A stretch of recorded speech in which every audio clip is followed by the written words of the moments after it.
I can remember when our band actually maybe like permanently changed. We had a show with Blink and the Aquabats. And I probably see where this is going, but I could see the wheels turning. At one point I see Blink like chatting up Travis, and I look over and there's the Aquabats chatting up Ricky. I'm like, something's going on here.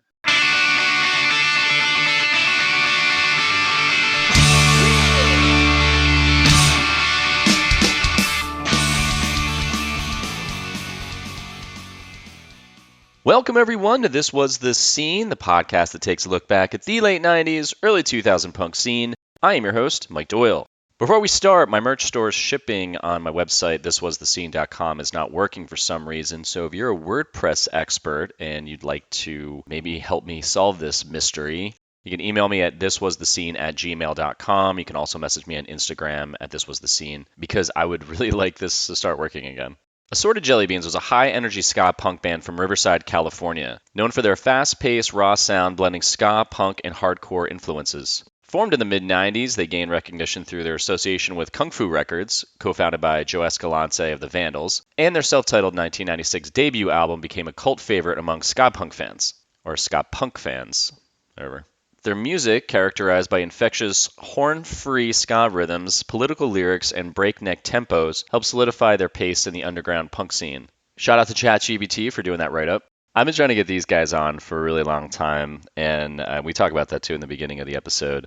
This does not disappoint. Wylie is hilarious. He has the best stories, and I apologize because I'm laughing consistently through the interview, so I tried to cut out as much as possible so it wouldn't get annoying. But I'm really excited for this interview because it's fucking awesome. And yeah, so I got him on the Skype, and this is what we chat about. Starting the band in their senior year, meeting the Vandals with a broken jaw, messing with other bands on tour, touring with Guttermouth, the video for No Time, being on Tony Hawk's Underground, the Aquabats, the reunion show in 2015, even though he hates the word reunion, and a ton more.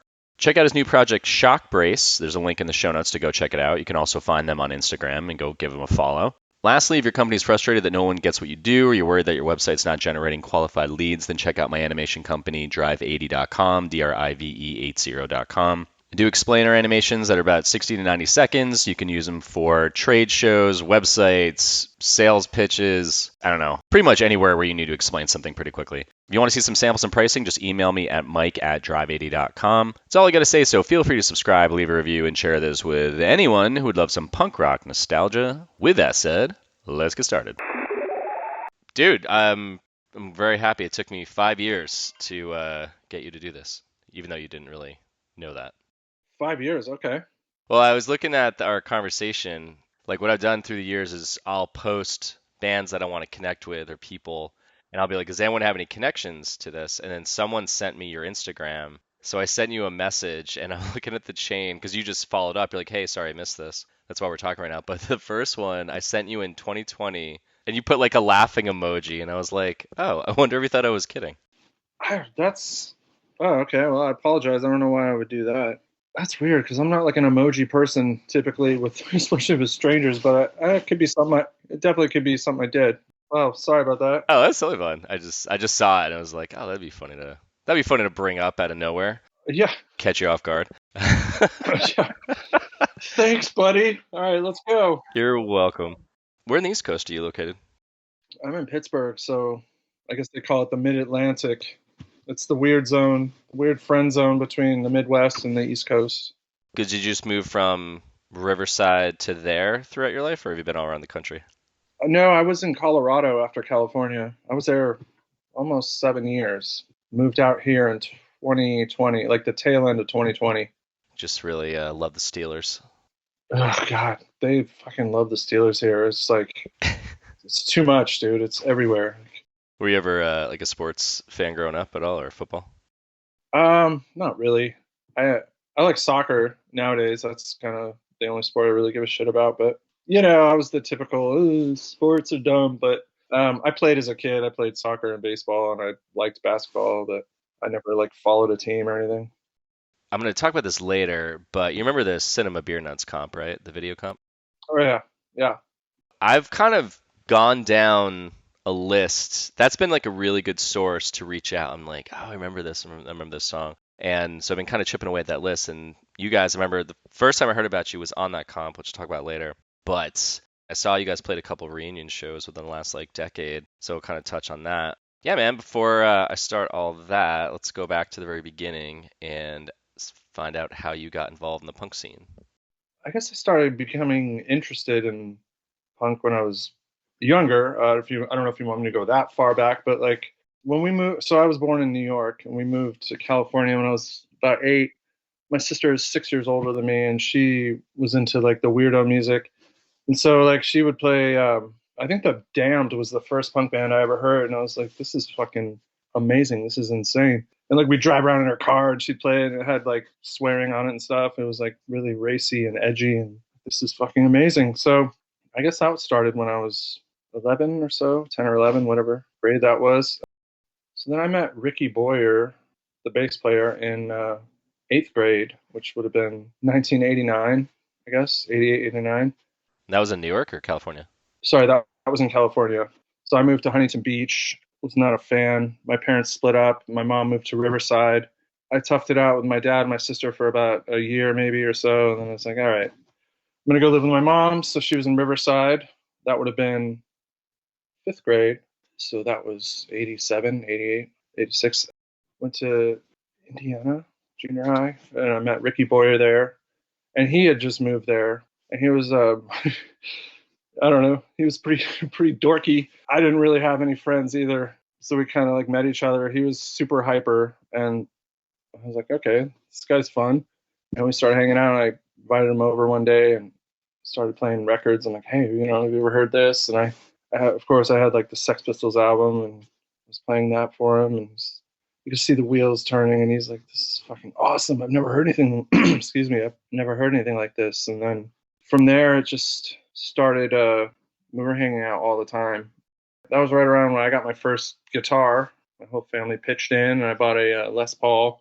Just wanted to make as much noise as possible. I had taken maybe a few lessons, couldn't play, and I think shortly after he bought a bass, and so he lived one street over from me, so it was pretty awesome. I'd go to his house, and we would play CDs, and we'd play along to him and figure songs out and break them down. And he was already like an amazing musician. He was in jazz band. He played sax, but he could just pick things up and then just evolve like so quickly. And so I was learning from him. He was showing me basically music theory in a way. And we started just doing those songs, the typical punk stuff, playing records backwards, laughing our ass off, getting in trouble, playing too loud. Was that kind of your entry point into playing guitar? Because you said you didn't know. Yeah, it was just like the typical power chords.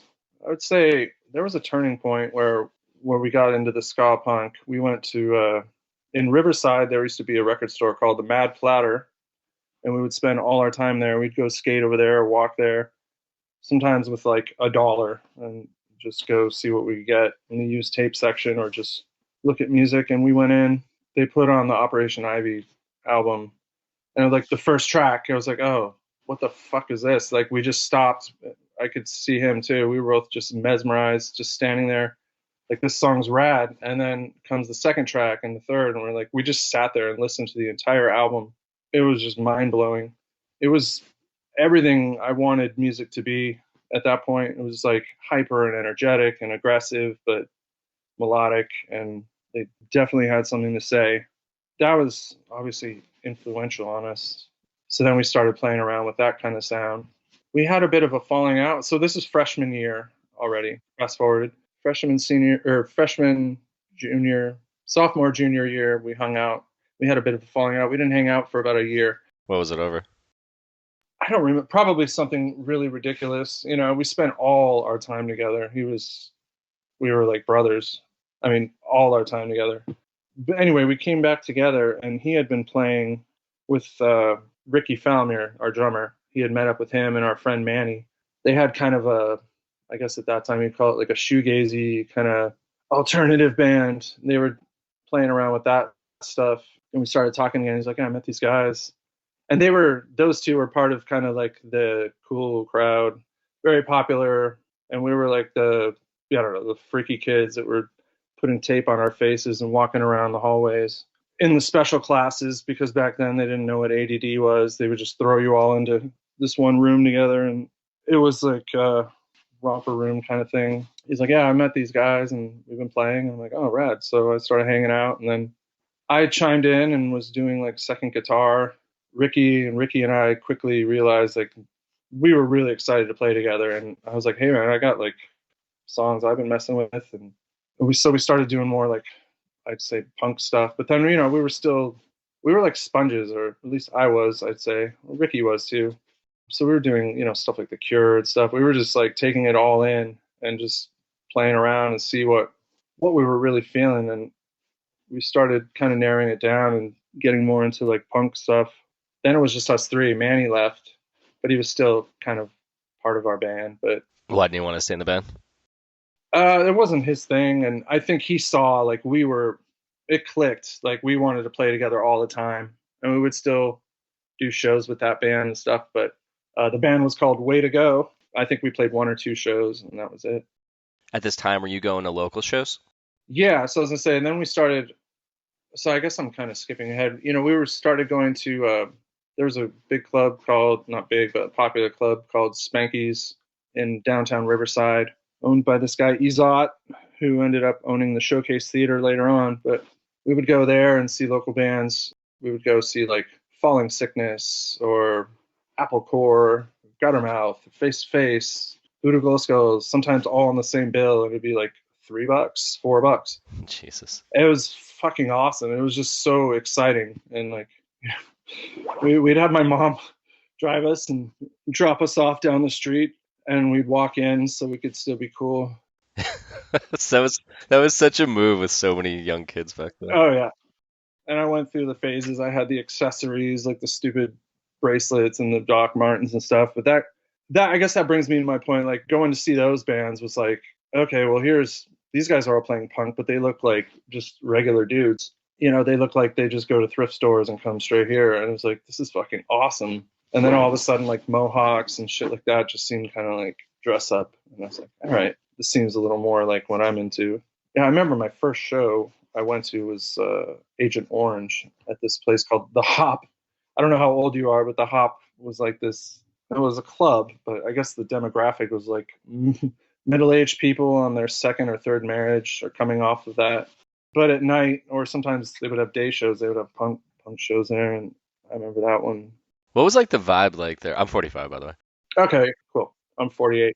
When you went to the shows, what was the scene like? Because I talked to Eddie from Voodoo Glow Skulls, and he talked about that scene a little bit. Like it was pretty. He said it was like some of the shows were pretty gnarly, or like what were they like for you? Like the Yeah, I mean, crowds. it was still like the old, it was like old crowds. It wasn't everyone with their phones out. It was, it could get violent. I mean, I didn't see a ton of it, not at least not at the beginning, but there was definitely that element. So at this point, you guys are going to shows, but the three of you, well, technically the four of you were playing at the same time, and then what's his name again? Who left? Oh, Manny. Manny. So then Manny leaves. Is like, did you guys happen to play a show in the scene with the four of you, or is it when he left that's when you started getting into shows? Well, we were going to shows since probably ninth grade, I'd say. So I'm kind of jumping around. I haven't really thought about a lot of this, but yeah, we were like going to see Falling Sickness and Voodoo Glow Skulls and stuff. Those started in like, I'd say, ninth grade, so like 1990. And so this 93, I'd say, is when Assorted Jelly Beans started, our senior year. And then bring in Ricky Falmere. Yeah, we were just going to all the shows we could, mostly playing like Showcase Theater. That was kind of our hangout. Like I said, I could barely play guitar. Back then, it was like I was very self-conscious about it, but also my desire to start a band and play was stronger than my inability to play. So I just was like, I'm gonna fucking make it work. And so we would practice all the time. I would practice 4 or 5 hours at night, sometimes stay up all night playing and then go to school. We would practice. I mean, it wasn't weird to practice for 6, 7 hours, 3, 4 days a week. Do you remember when it like clicked for you personally, where all of a sudden you're like, oh, I finally feel comfortable? Yeah, I think it was, well, playing an instrument. I think you have those moments. It's usually by yourself. You're like, you hit these little steps where you go up a little bit and you can feel that you've just gone up a notch, like a little bit more understanding. those were coming all the time because people that say, "Oh, I wish I had musical talent," you do. You just have to have the desire to play and the patience and the perseverance. So, like, if you play long enough, you're going to learn how to play. And that was kind of what was happening, just repetition and not giving up. But our first show was at Cheap Guy. So the Voodoo Glow Skulls had a record store for a while, and it was a rehearsal space. And we went there and we're practicing. At the end, Eddie was like, "Oh, you guys sound pretty cool. Would you guys be interested in playing a show?" We're like, "Oh, fuck. Okay, yeah." And like the nerves instantly hit, but you're so excited. And I was like, "Yeah, when is it?" I think he said it was like within a week or something. We're like, "Okay." Went and made the flyers, flyered all over town. We were the first band, no stage. The place was packed. I mean, packed as like 50 people, 100, I don't know, probably 50. But they were like 2 feet away from me. I was so terrified, but so excited. I left out something very important. I just remembered. We actually had a second guitar player that wasn't our friend Manny. Our friend Matt Beld was our second guitar player. He was at the first couple shows, maybe, he was into rockabilly and early 80s style music. And I think he realized like it wasn't going to work out, but he played that show with us. Yeah, it was so fun. We got to our last song and no one moved. And we were like, "Oh, fuck, are we bombing?" And our friend, this guy we called Jello, I'll never forget this. Last song, he just starts pushing people and starts a pit. And I was like, "Yes, it happened." Like people moved. Yeah. And it was like a mercy pit, but I'll always love him for that. Yeah, that was our first show. There's something about that. I was in a band and I remember that same thing. It was no one would move and all of a sudden that one thing happened and you're like, "Oh," but then you expect it's going to happen all the time and it doesn't. Yeah, yeah, exactly. And I think our second show was some terrible show in like Hollywood somewhere. So that would have been 93. Like they were still on the glam rock bullshit from the 80s. So you'd play these shows and they weren't promoted well, or they usually had, butt rock bands or something. And the crowds were weird. If there was anyone there at all, it'd be like a Tuesday and you're playing, last, which at that point is not headlining. It's just playing last. You're like, "Oh, fuck." Yeah. And no pit or anything. You're like, you try not to take it personally, but like that's all you want to see. That's that energy that just makes all the difference. Well, it's kind of if you're growing up and you're watching Face to Face and Guttermouth and Voodoo Glow Skulls in your town in front of like 50 people or I mean probably more than that. But you're seeing that it's all you want and then you start off and you're like, "Fuck." It's like what I mean, this is probably a stupid question, but was there a point in the beginning where you're like, "Well, we don't have that. Fuck it." Or you're like, "It'll come." Um, I mean, I was, I wouldn't say I was arrogant, but I was a little arrogant. I just was like, "Well, fuck it. Let's just keep going." I was full of positive energy, but I'm sure there was those moments, I was like, "Well, fuck, should we be doing this?" For the most part, I was acting as like our manager and booking agent at that point, because I would go to every show I could and flyer and talk to as many bands and promoters as I could. I mean, I would just bug them. They would be like, "Fuck, dude, leave me alone. Fine, I'll put you on the show. You can be on the Voodoo show. Get me on this show." Like, "All right, dude, fine, we'll see." If someone drops out or something. But we were just pushing, pushing, pushing, and that momentum started building. I mean, we played so much that promoters would be like, "You got to stop playing." Why would they pay $20? Or no, I guess it'd be like $10. Why would they pay $10 to see you tonight when they could just see you tomorrow for 5? But I mean, on a weekend, it wasn't unheard of to play a show Friday night, maybe a party after Saturday, same thing, maybe even a day show, a show that night or a party, and then another show Sunday. I mean, we just always played, but we got good really quick. And I'm not saying that with an ego, but we clicked. We were super tight because it was pure at that point. It was the struggle, that upward. There was no success yet, really. It was just striving for it. So we were hungry, and that was the best time for our band and the funnest time. Those first, I don't know, 5 years, 4 years. Were those shows where you're playing like you're kind of just referencing the weekends of back to back to back? Was that all in Riverside, or did you guys travel like hours outside of there to play shows within that weekend? Mostly Riverside, just because at that point, like Riverside was a shit. I mean, everyone came there. Everyone wanted to play Riverside. We had all We had so many venues. It was a major like hub for touring bands. But yeah, we would play Orange County, other places in the Inland Empire, the cracky kind of deserty towns, San Diego sometimes, which we never did well there. San Diego I was a don't, hard fucking I, place yeah, to play. I don't know what the deal was there, but we just never, in my opinion, had a successful show there. I think that's common Yeah. from the bands I've talked to.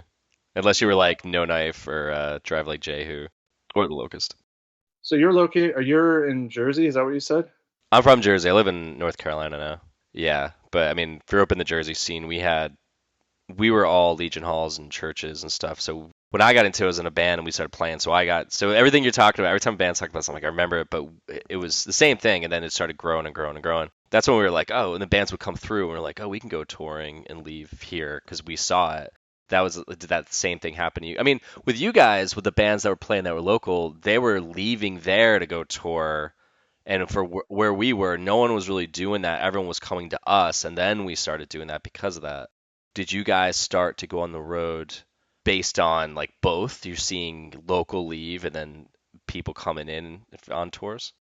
We didn't start touring till we all graduated in '94. We got on a show with the Vandals at the showcase. I'll never forget this because it was New Year's Eve. Some of my friends were going to a show and these other people were going to a party. I went to a party because I was following this girl around and I wanted to hang out with her. And anyways, I ended up getting my jaw broken the next morning from her boyfriend, her ex-boyfriend, which I didn't find out till I got kicked in the face with some Doc Martens while I was stoned sitting in front of the TV first thing in the morning. But all my friends thought I was dead. I woke up to all my friends crying, hovering over me. But anyways, the point of this is that I had my jaw wired shut, and we had this Vandals show booked. I think it was a couple weeks away or something. And I was like, oh, fuck. Like, I'm not going to miss this show. Like, I love, they were a band I really liked, and we had never played with them. And so I was like, well, Rick, you got to sing my parts. And he's like, oh, yeah, sure. And I was like, doesn't seem wholehearted about this. So, all right. So anyway, I don't know when it was, maybe the day before or the day of. I was like, dude, I can't do these parts. I'm like, well, we're playing this fucking show. So I just sang the parts. So I go on stage with my jaw wired shut, singing. I must look like the biggest fucking freak in the world. And I think that might have been why we got signed. Because afterwards, a few days or a week later, we got a call from someone, Joe or Warren, asking us if we were interested to sign into their label. And it was like, oh my God. And now knowing them and especially knowing the band, they had Kenneth Keith on their label. And he was the guy who blew smoke out of his eyes. So I'm like, they must have seen me up there and been like, what are we looking at? We need this band. I don't know. It had to have been part of it. But so we're like, yeah, we had already recorded an album with, like I said, Ezot from the showcase. He was going to put our record out. And it sounded rad. It was self-produced and it was cool. It had energy. I wish I still had a copy of it. Disappeared. Was that the demo or the pot shot split? No, it would have been our record. It was the full length. It was all the songs that were on our first record, but it was just going to be on a different label.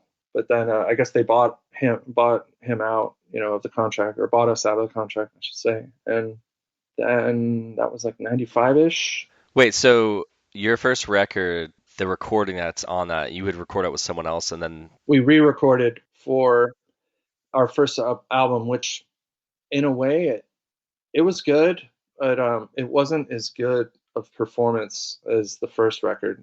I don't know. We didn't quite capture that energy. That was one of the things I regretted. But I mean, it came out good. But anyways, we were having distribution problems, or they were, with the records. So we recorded it and sat on it for like a year. And within that year, all these like ska-punk bands start coming out. I mean, there was already some out, but more and more.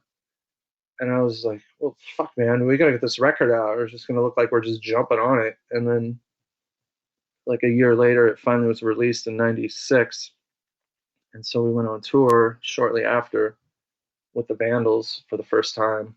Vandals and the Suicide Machines. What? That was your first tour? Yeah, it was just like it was a lot. It was a lot to process because it was just like, and I had just heard of the Suicide Machines. We had just heard their album before we went on tour, and I'll say this is one of the first. That was one of the first times where I was like, oh fuck, this album's rad. Like this album's better than our album. I was a little intimidated, and then we saw them play the. I'd say it was their first song, the Suicide Machines. I was like, all right, these guys are better than us. I said, this is the first time I had ever had that thought of like they're doing it better. Like they're doing the Alp Ivy thing, but they're doing it in their own way. And I was just blown away. Their connection to the crowd, their conviction, and their belief in what they were doing. We weren't that. We were we had our own thing going on, but it was humbling. Well, were you guys, because I've seen some videos of you guys playing, and it almost seems like the three of you are kind of a unit, and then there's the Yeah, crowd. And then I saw Suicide Machines when they toured the Face to Face in like 99 or 98. And it was like a full experience where it was kind of, I wouldn't say tribal, but like everyone was involved. that's what I'm saying. Yeah, it was always like that, and we weren't that band. We were bad about stuff like that. Like we would hear about bands that are like, they would sit down and write to all their fans, write back to them. We didn't do that stuff. We were bad about it, and it's not that we weren't grateful. We just didn't do that, and so you could tell. Like we'd play shows, and our vibe was more like we were just looking for the cool people in the crowd, and if we found them, we would lock into those. We were always trying to get the crowd. We were always trying to win them over. They weren't always with us, so it was almost us against the crowd sometimes. So it was kind of both. So in that way, we were an island, and like I said, those first couple of years, we had each other's backs. It was us against them. That was the driving force, and that's why I think it worked. So that was our first tour.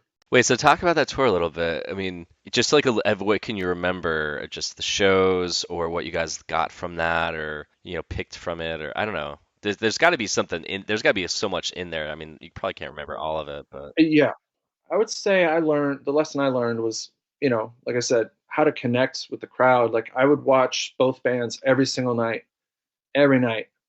And because, at that point, you're like, well, are they playing better? Did we play better? What are they doing that we're not doing? And you're just trying to learn and trying to always improve. I would watch their stage presence, their musicianship. Do they play the same set every time? Do they say the same corny shit after every song? And they didn't.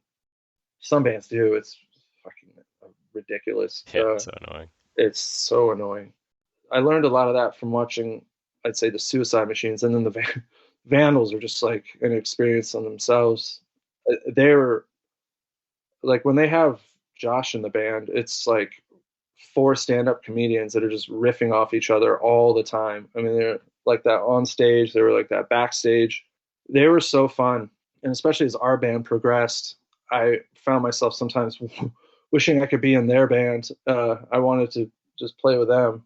We were like kindred spirits. I think they saw. I mean, if I don't know if this is presumptuous, but I think they saw a little bit of themselves in us.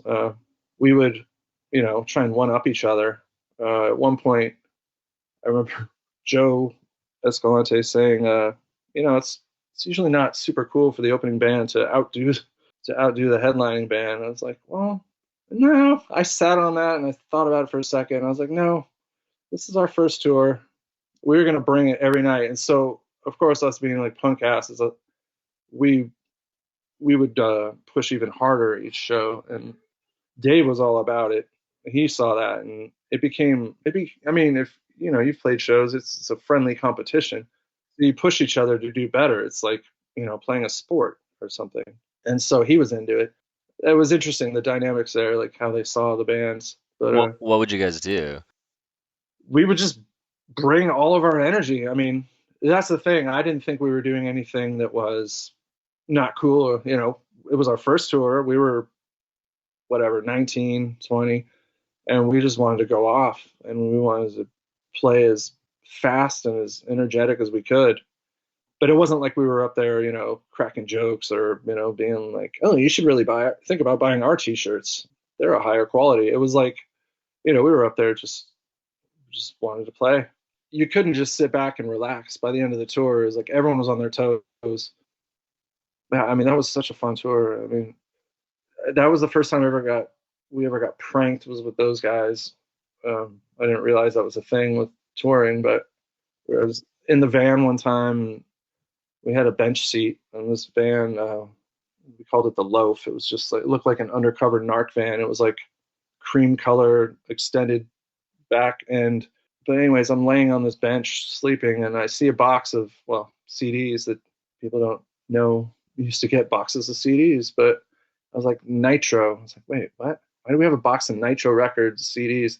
And I open it, and there's just a huge turd in it. I was like, oh. So it was their merch guy, this guy, Paul Fitz. He was just a shit starter, but in a good way. We used to call him Grandpa Simpson because he had that vibe. But like, okay, what was the next thing we escalated? It escalated quickly. I think the next one was this.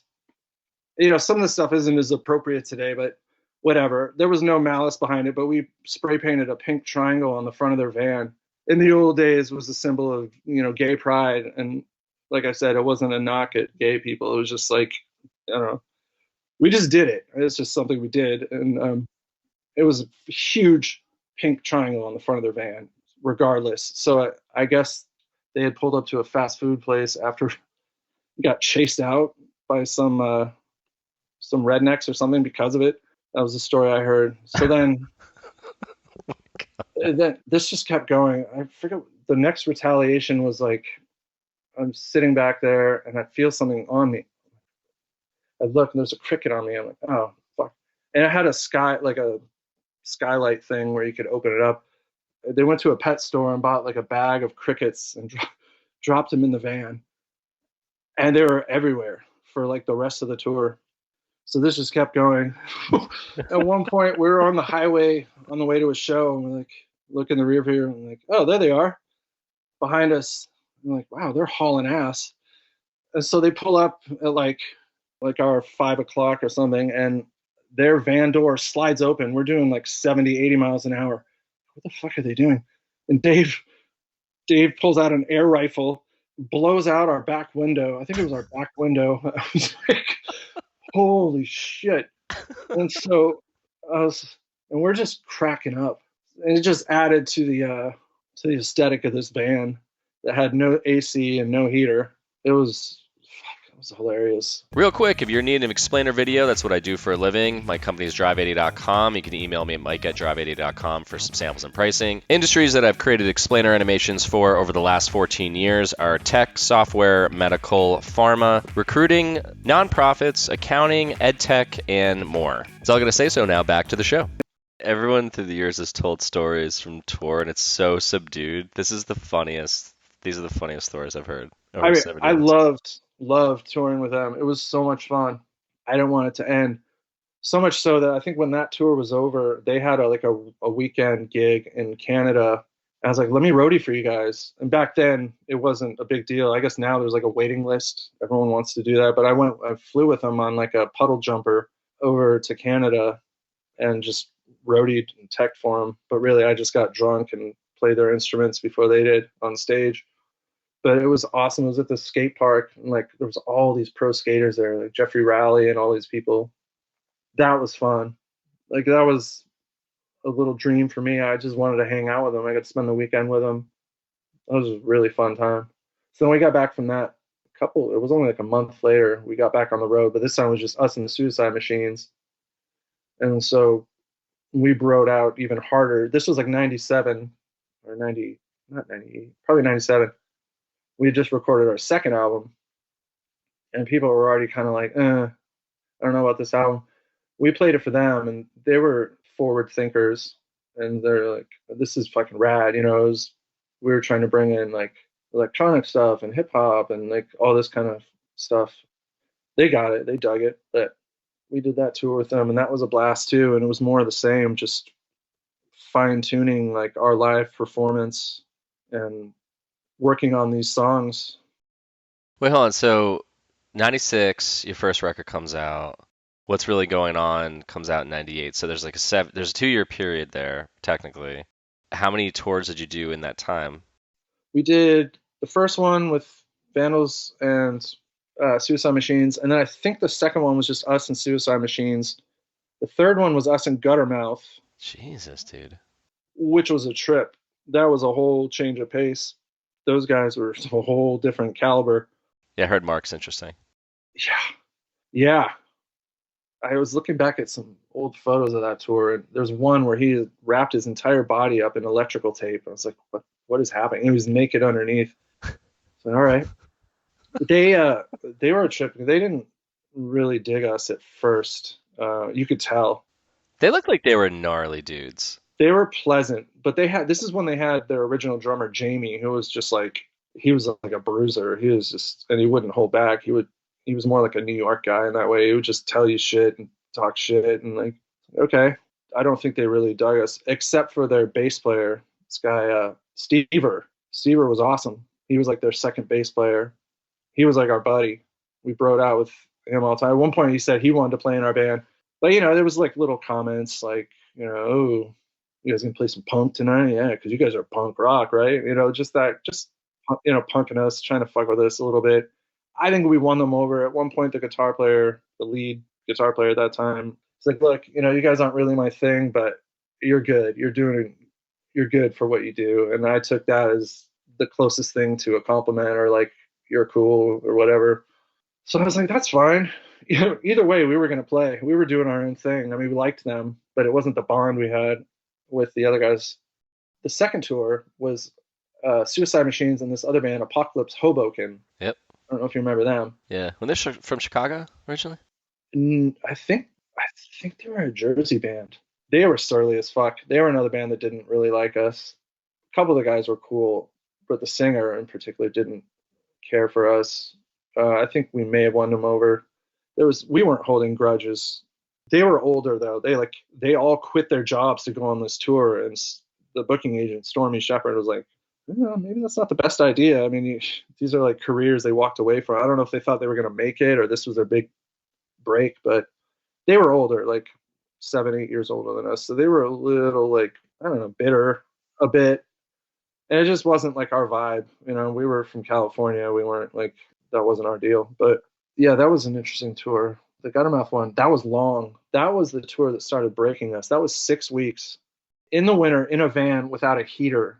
And when I say winter, I mean, we were in Canada, sub-zero temperatures. There was one point frost on the inside of our windows. We could not get our heater fixed. We would put cardboard in the front of the grill. We thought that would help. We got those hand and foot warmers. We would put them in our gloves and our shoes. We would stay in our hotel room with the heat cranked until the management had to kick us out because we just wanted to get as warm as we could before we left.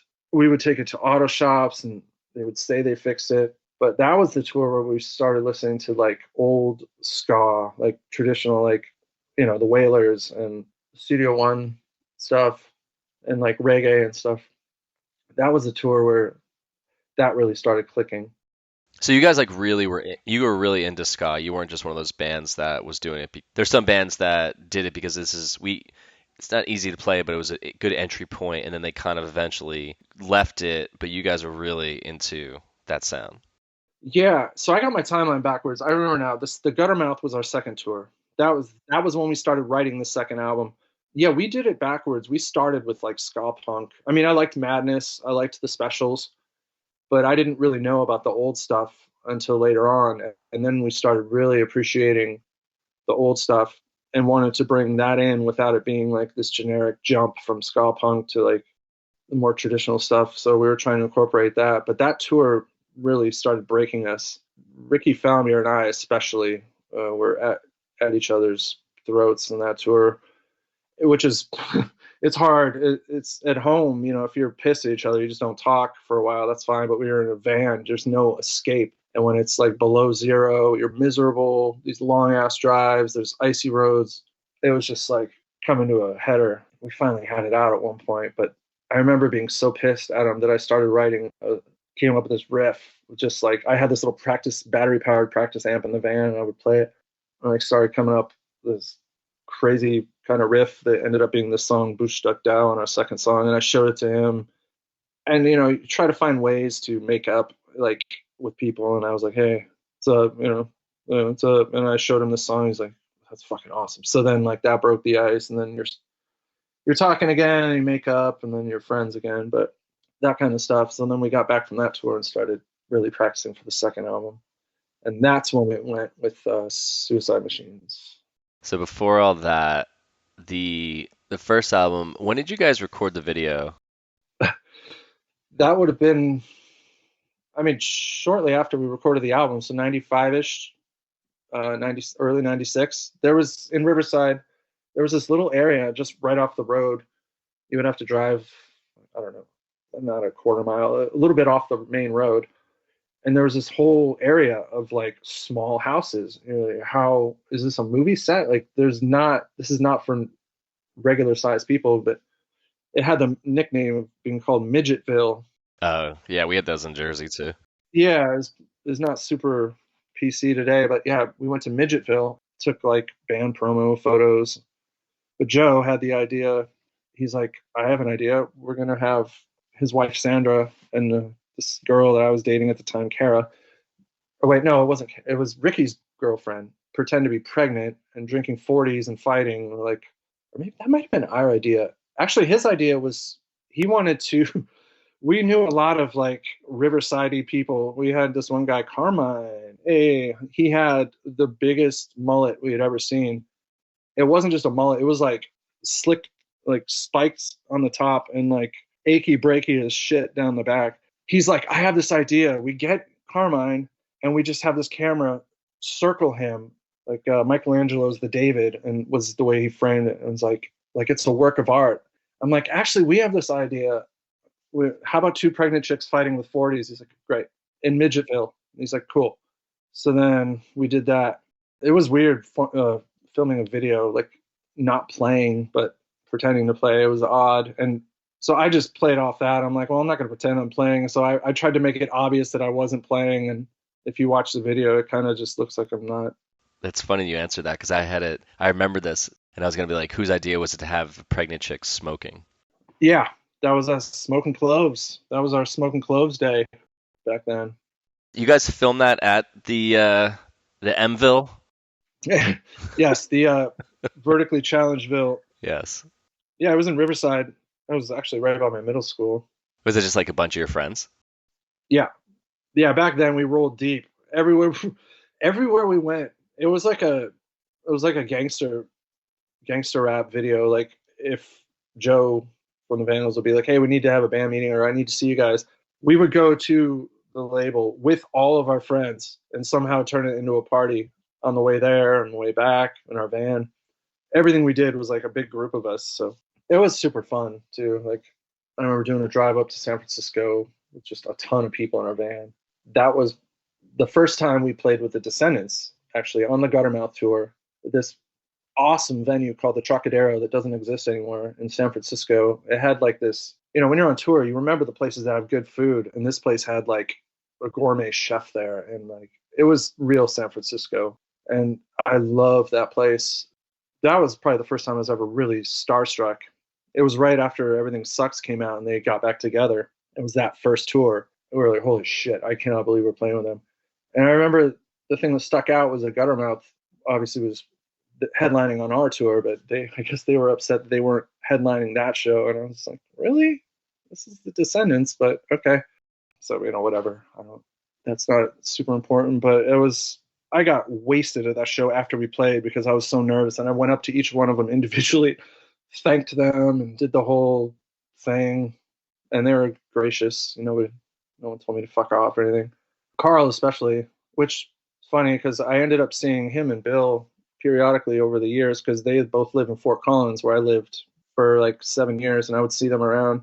And I'm still friends with their tour manager, this guy Rhino. So every time they come through Pittsburgh, I try to go see him. And Carl's always very, very cool. He's always gracious and will chat me up. But anyways, playing that show was one of the highlights. Did you guys ever play any shitty shows? It seems like your tours Oh are yeah, amazing, and then you're playing like you're like, ah, it's Descendants, and dude, this is just the highlight reels. I was gonna say, it's like, There were tons, tons of shitty shows, tons of shitty shows. were they local or were they the ones when you were on tour? Like, were you on tour by yourselves, or did you guys just go out a couple times and get taken along with like the bigger acts? We got taken along. We didn't do, That's a great way to do it. yeah, we, and I think that's part of, I don't know if it was our downfall, but some bands are headliners, some bands are direct support bands, and we were like permanent direct support. None of us wanted the responsibility of headlining and like having to chat up the audience. That wasn't our thing. We loved playing right before the headlining band. We could go off and then have fun and watch the headlining band and just party and stuff. That was kind of our thing. The closest we got to headlining was later on. We did a Skankin' in the Pit tour when that compilation came out. We went on tour with Against All Authority and Falling Sickness. It was interesting because we would all headline in different areas depending on who had the strongest draw.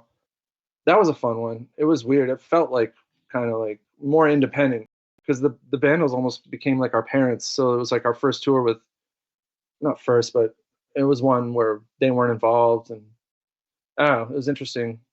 Falling Sickness was like they were friends of ours, but more like rivals almost too.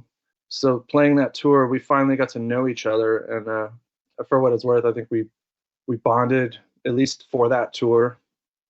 Afterwards, everyone kind of went back into their own worlds, but they were, yeah, they were on the tour. What were they on? Were they Fearless? Fearless, yeah, yeah, but that one went all over too. We went up to Canada as well. Lots of fun times. We all ate mushrooms at one point. All three bands wandering around at night somewhere in Canada, but that was the one where we had to play a show. We got a hold of some more mushrooms at one point. I was like, I'm gonna go for it. I'm gonna eat them before we play. Oh And I was no. like, I don't know if you want all this information, but I just throwing it out there. But Yeah. I ate them, and it was still a few, like a couple hours before we play, maybe two. I was like, first, I'm like, oh, I feel great, and then like we're sitting backstage, and I remember looking over at one of the Rickies, and I was like, I don't know if I could do this. I don't know if I could pull this off. And then, it's those things that fight or flight. We got on stage and pulled it together, and it was like ended up being one of the best shows I've ever had. You're probably just so mentally locked in. Yeah, exactly. I don't know if you've ever done anything like that, but I was in the zone, like in the zone. I couldn't have felt more free and comfortable. It was amazing. One of my favorite shows ever. But then after that, our last tour as a functioning, the original lineup, full on tour, we went to Europe with the Vandals and then came back. And our last tour was with the Lunatics, who were some of the biggest badasses I've ever met. That was extremely fun. It was weird because they're like, oh my God, they're all girls. Like, this is crazy. We were feeling each other out for the first few shows, but we ended up being buddies. They were so cool.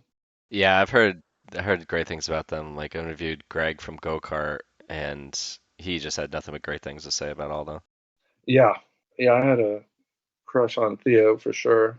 Yeah, that was neat. And that might have been our last tour. What kind of things did you learn from them about being on the road? I don't know, just owning. They had like a theatrical thing that they would do. They would kind of dress up and wear almost like David Bowie-esque makeup. I was like, I hadn't seen anything like this.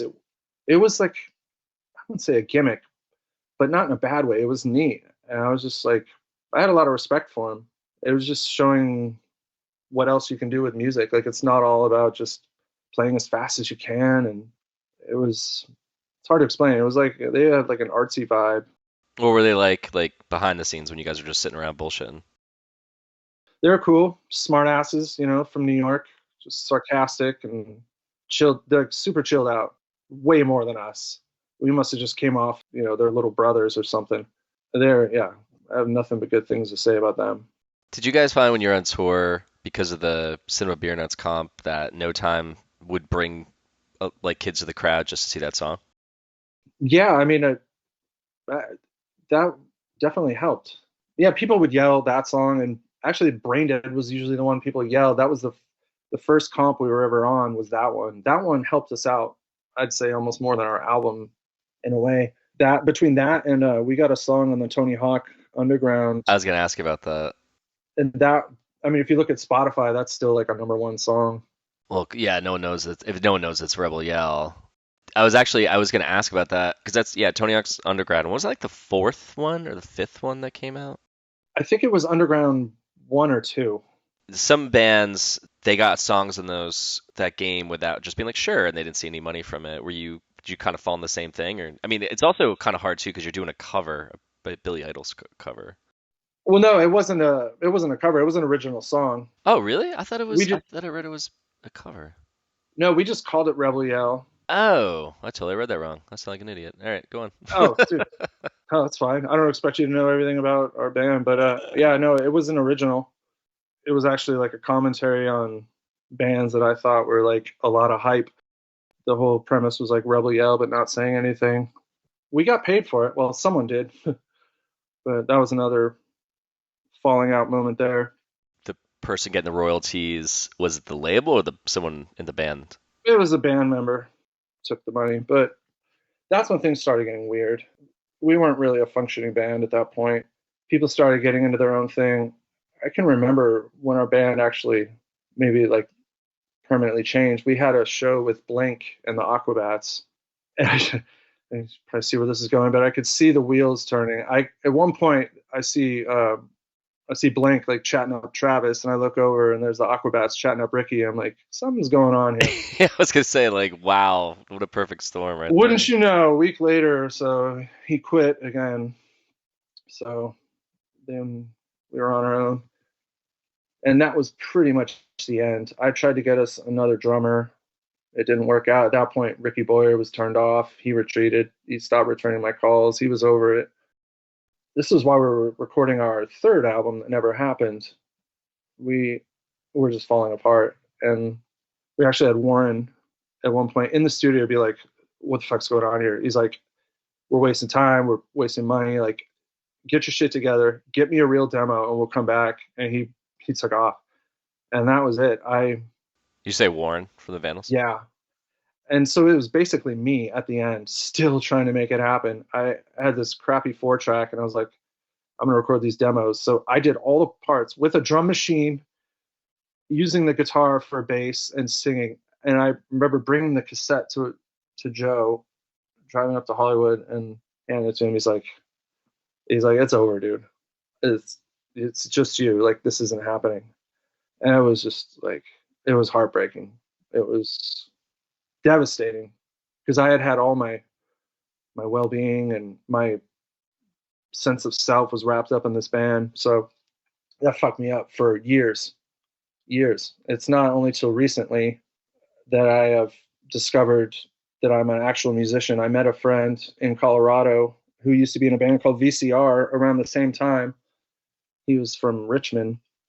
And we hit it off in Colorado, and we're like, hey, let's make a band. So we did. And speaking of that, I would like to plug my new project if you're cool with that. I got a new band called Shock Brace, and we're finished recording. It's an EP. It's like 6 songs. We're calling it an album.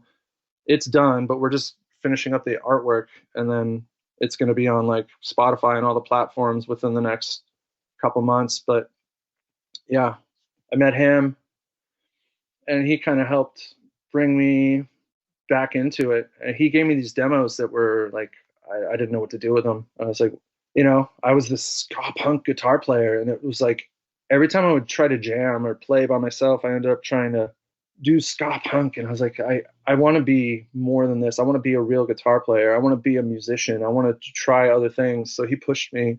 He gave me these demos that got me out of my comfort zone, and so I am super thankful for that. So we have that album coming out. He just filmed a documentary about the Richmond punk scene in the 90s. It's wait for it. It's called Salad Nights.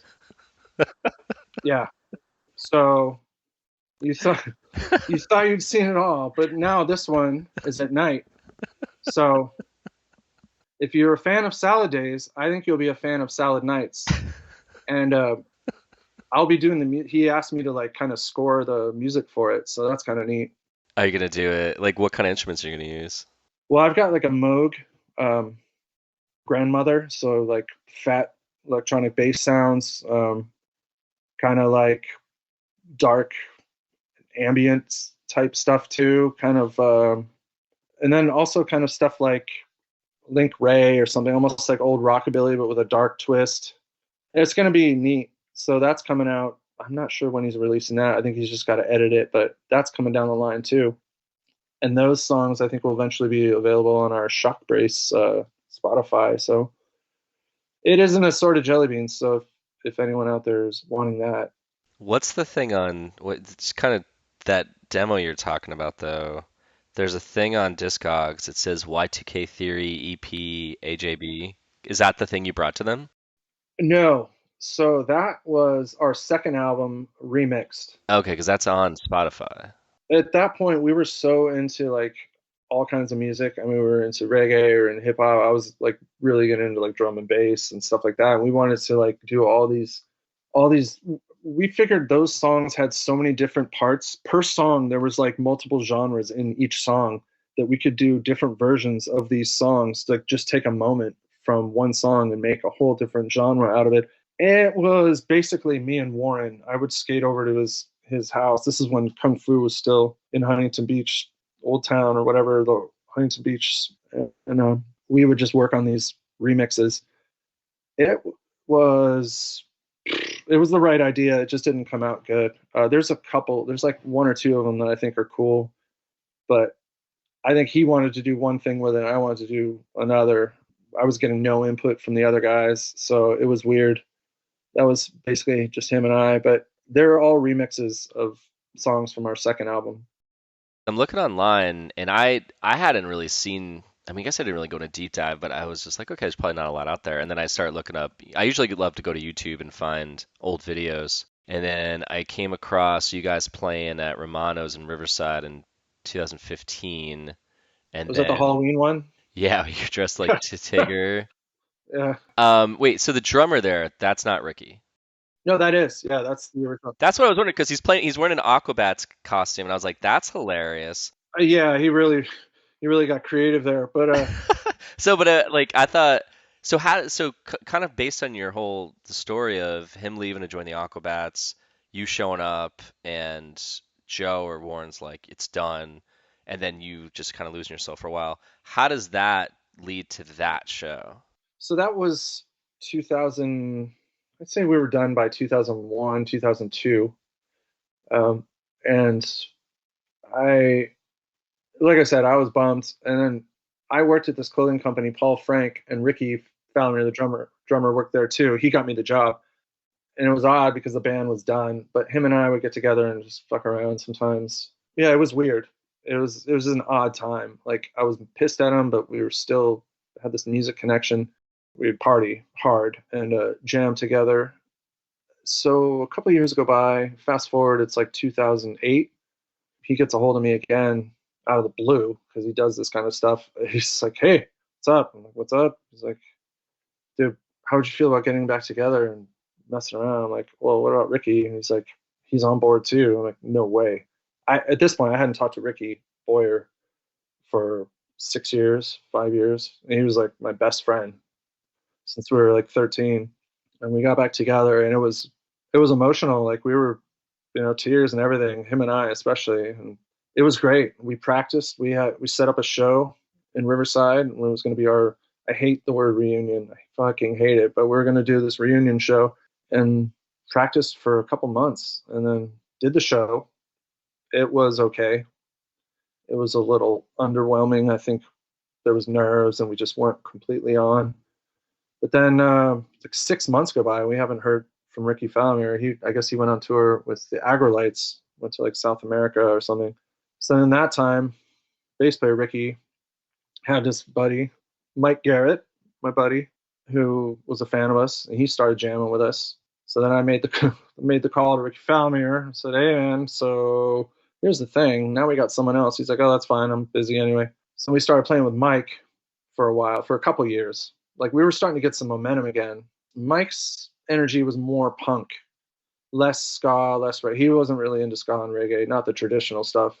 He just wanted to play fast. Our songs got like twice as fast as they used to be. It was a workout.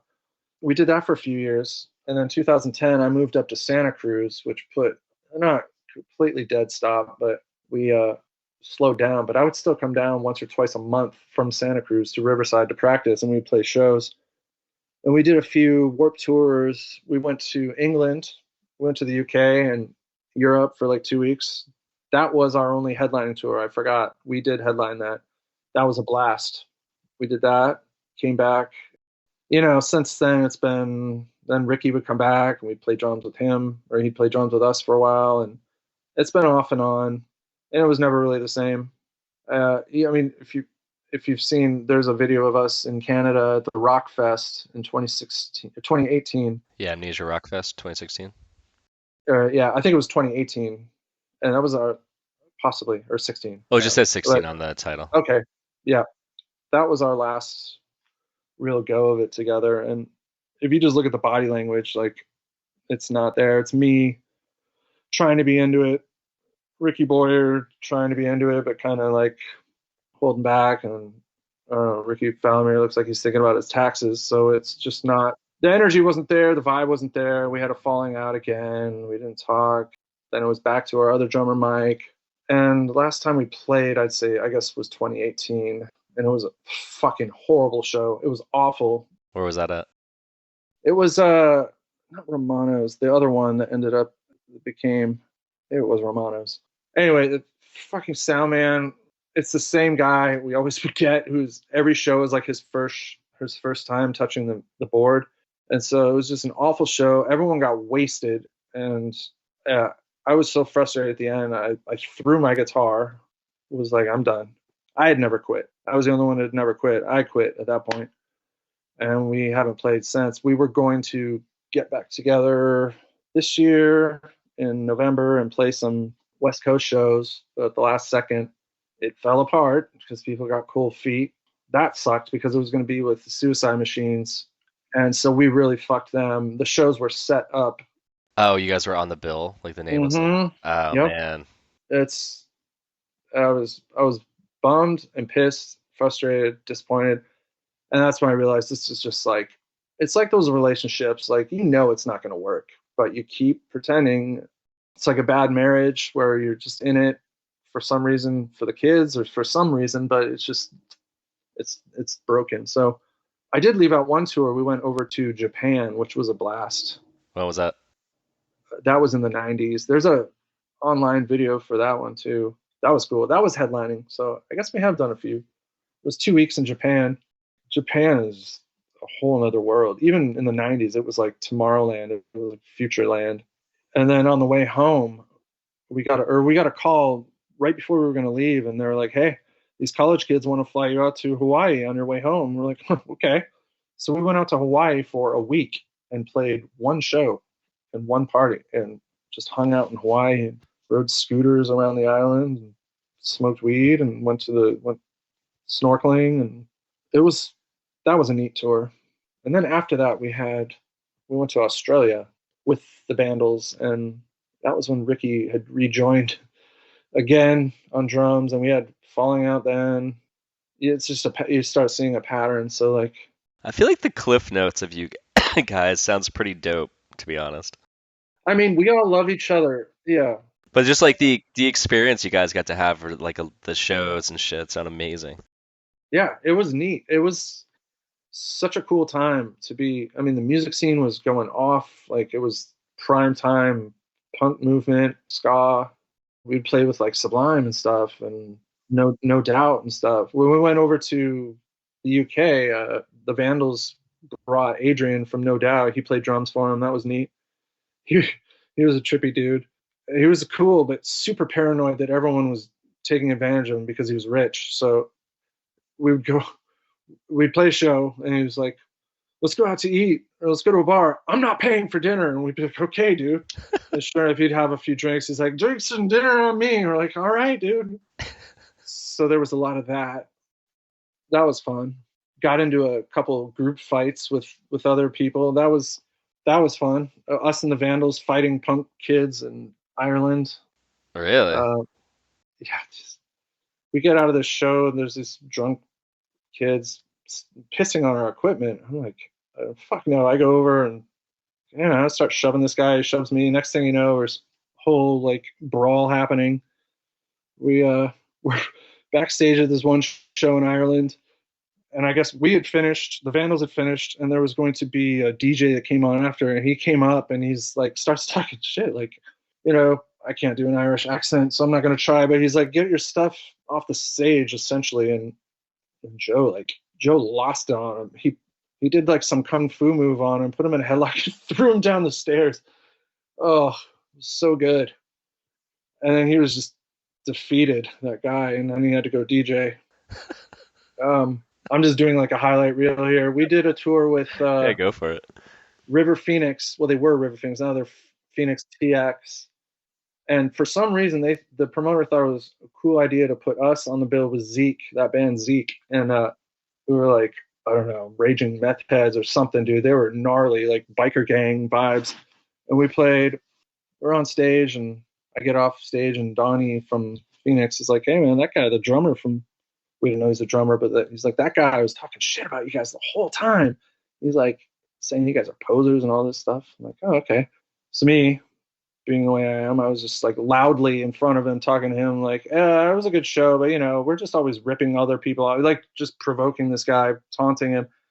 He just beelines it over to me, grabs me by the throat, starts strangling me. And next thing you know, there's like 6 of us start beating the shit out of this guy, just beating the crap out of him. And then they had to go play. So he's up sitting behind his drums, defeated with his head down. And I think it was Don. He's like, hey, man, check it out. And he looks and he snapped a photo. That was that. That rumor, I still hear about that story. People could not believe that happened because they think that Assorted Jelly Beans, like, they're not going to beat anyone up. But that was a funny one. There's an interview, some girl's interviewing you on camera, and she asked a question. She asked about the Vandals being sued. Oh, yeah. What was that? I think that was because, was it the Vandals being sued? That's what she says. I think we were talking about the Offspring being sued because that band Agent Orange accused them of stealing their riff, that Keep 'Em Separated riff, and I think that's what she was talking about, because the Vandals wrote a song about it, wrote a song about them suing the Offspring. That may have been it. I don't remember the Vandals getting sued for something. Okay, yeah, it's possible. This is incredible. This is everything I wanted this fucking interview to be. So many great stories, dude. Holy shit. How long, like, when you were saying how, like, the band originally broke up and you just kind of lost yourself for a second, you said it took like a couple years. Is that one of the reasons why you moved to Colorado? No, my wife and I met in Santa Cruz, and she got a job offer with Otterbox, the phone case company. They were in Fort Collins, and I was like, I had been at my job for 10 years, and I was like, well, I'm not going to go anywhere else with this. It was a hard decision. I still didn't give up. Like, I drove from Santa Cruz twice a month to play with the Assorted Jelly Beans. We moved to Colorado. I would fly out there for shows still. I mean, obviously we weren't like practicing all the time, but I would fly out for years, like pretty much the whole time I was there, 6, 7 years. I would just fly back out there and we'd play shows. They came out for my bachelor party. We played a show at the Bluebird in Boulder. That was fun. That was the original lineup. They all came out. That was neat. Are you guys like better without the band as friends, and when the band gets involved, it just becomes like immediately a shit show? Yes, complicated. Everyone retreats into their old habits and their old like phobias. It's almost instant. Yeah. And we all have our own way that we're disappointed and that we add to the frustration. It just took a long time, but eventually you just got to be friends. Friend zone. Because you pick up where you left off, and it's almost like you hit pause and then you come back and you unpause it and you're right back where you were. So before I ask the last 2 questions, I feel like you're gonna have an answer for this.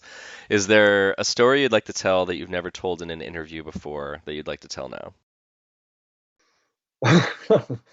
Well, there's a few, but I don't want to get people in trouble. There was one place we stayed. We used to stay at people's houses. Two things here. One, a girl invited us to stay at her house. Like, yeah, that's cool. And I think she ended up being super young. We're like, are you sure this is cool? We go in. It clearly, like, lives at home still. We're like, what is happening? So we're sleeping, and nothing weird happened. We're sleeping, and middle of the night, her parents come in, and they're like, get the fuck out of here. So we're like, okay, that was one. I don't have anything major, I guess. That doesn't have to be made. Like, it's not like give me the dirt. Yeah, I'm freezing up here. I feel like you've told. I mean, there's so many good ones that you've told. Where Yeah, I think I gave you all my best stuff that I can think of right now, but I have one last prank one with Warren. During that first tour, he was in a van, just kind of hanging out with a girl. I opened the door, and I had, they used to sell these little glass vials. It was called like the morning after smell, or like it was like sulfur. It was like farts, liquid fart smell, oh yeah. and he would break the glass. He was in there hanging out with this girl, and I start acting like I'm looking for a tape, and then on the other hand, I have a crowbar, and I cannot break this thing. It's like solid glass, and I'm sitting there trying to break this glass to get this fart smell all up in the van, and I'm acting. He's like, he started seeing what he started catching on what I was doing. He just says, "Oh, fuck you, my man," and starts laughing. That was pretty good. And then, yeah, I shut the door, and to deal with that. Oh, May you got have, it. You got it open. yeah, may have killed the romance, but Do you guys have any plans of? Have you ever released the first record on vinyl? yeah, Is it still available or? I guess Kung Fu re-released it, like a limited run of 500. If there's anyone out there who's actually a fan who has one they want to sell me, I would love to buy one. I lost my copy a long time ago. Well, actually, all three. I don't think they're pressing the second two anymore, but the first album is definitely still available. I'm on their website right now. It says, oh, it's hilarious. It actually goes to Interpunk. I thought that website was debunked because the guy ripped everyone off. Yeah, the vinyl's not on their website from what I can see. Well, if anyone has the vinyl and wants to sell it, wants to just message me and I can connect you guys. Yeah, I'm just looking forward. I'm moving forward. This new project. Yeah, Shock Breaks. Yeah, at least the second to last one. So yeah, what do you want to plug? It could be about you, it could be about a friend or a cause, it could be about all of them. Yeah, just this new record, Shock Brace. We have a Instagram account. Our record should be out, hope in the next month or two, or our release. We're gonna hopefully press it on vinyl at some point. But then, yeah, and also look forward to the documentary Salad Nights, not Salad Days, Salad Nights, about the Richmond, PA, or Richmond, Virginia punk scene in the '90s by my friend Chad, which I'll also be doing music on. And I don't know. Please give it a listen. Cool. I just gave you a follow with my comic Oh, cool. on your Instagram. Awesome. Cool, man. All right, last question. What scene ethics do you hold on to this day? Well, from the '90s, keeping it real, for real. Like, just keeping my head down, working hard. Like, when I have a goal, I made a band out of nothing. Like, I couldn't even play. So now I realize, like, you really can DIY it. That's kind of, I continue to do that. That might be kind of a cheesy one, but Now, people say DIY all the time. yeah, I mean, that's the only limits you have are the ones you set for yourself. And that's a cliche, but it's absolutely true. That's my 2 cents.